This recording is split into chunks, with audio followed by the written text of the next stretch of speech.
Mythical animals की तरह mythical birds भी डिफरेंट माइथोलॉजीज में बहुत इंपॉर्टेंट रोल प्ले करते हैं। फिर चाहे वो फिनिक्स ऑफ वेस्ट हो, सिमुर्ग ऑफ पर्शिया हो या फिर फायरबर्ड ऑफ रशिया हो। इन्हीं लेजेंडरी बर्ड्स में से एक है Feng Huang, the mythical Chinese bird, जिसे हम आज की वीडियो में डिस्कस करने वाले हैं। तो चलिए बिना कोई देर किए लेट्स गेट स्टार्टेड।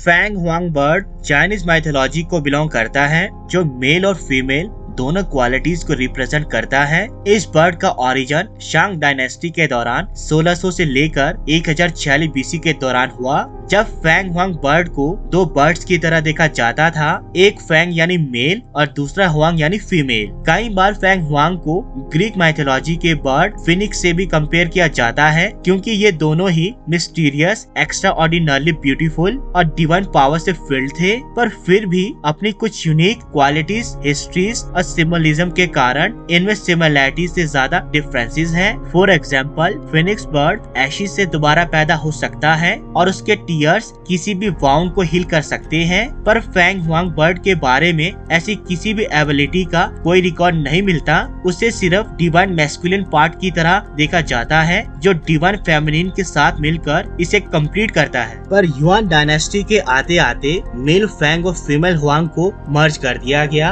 अब मेल फेंग और फीमेल हुआंग एक बर्ड फेंग हुआंग को रिप्रेजेंट करने लगा, जिसमें डिफरेंट वेराइटीज ऑफ बर्ड्स की एबिलिटीज प्रेजेंट थी। According to Chinese Confucian literature Liji, Feng Huang उन 4 सेक्रेड क्रिएचर्स में से एक था जो हेवंस के क्वाड्रेंट में जा सकता था, इसलिए इसे द वर्मिलन बर्ड ऑफ साउथ के नाम से भी जाना जाता था, जो सदर्न क्वाड्रेंट को रूल करता था और सन, एलिमेंट फायर और समर से जुड़ा हुआ था। एक एंशिएंट चाइनीज फ्रिज के मुताबिक Feng Huang head of cock, beak of swallow, neck of snake, back of tortoise और टेल ऑफ फिश के साथ अपीयर हुआ, जो चाइनीज कल्चर में सेलेस्टियल बॉडीज को रिप्रेजेंट करता था, जिसका हेड स्काई को, आईज सन को, बैक मून को, विंग्स विंड को, फीट अर्थ को और टेल प्लैनेट्स को रिप्रेजेंट करती थी।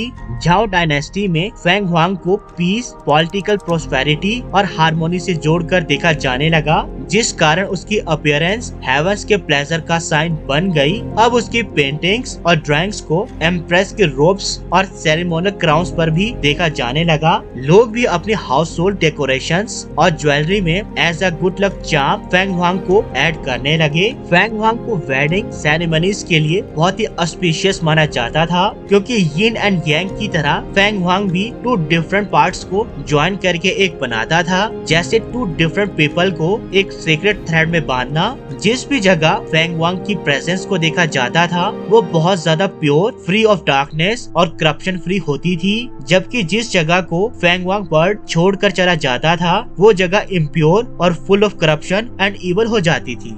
Beautiful, graceful, loyal, honest, kind, ये सभी फेंग हुआंग की क्वालिटीज थी, जिसे सिर्फ उसकी तरह हाई वाइब्रेशन से भरी एंटिटीज पोजेस कर सकती थी, जिससे ऐसे वर्ल्ड की फॉर्मेशन होती थी जिसमें सिर्फ जस्टिस, पीस, प्रोस्पेरिटी और फेथ होता था।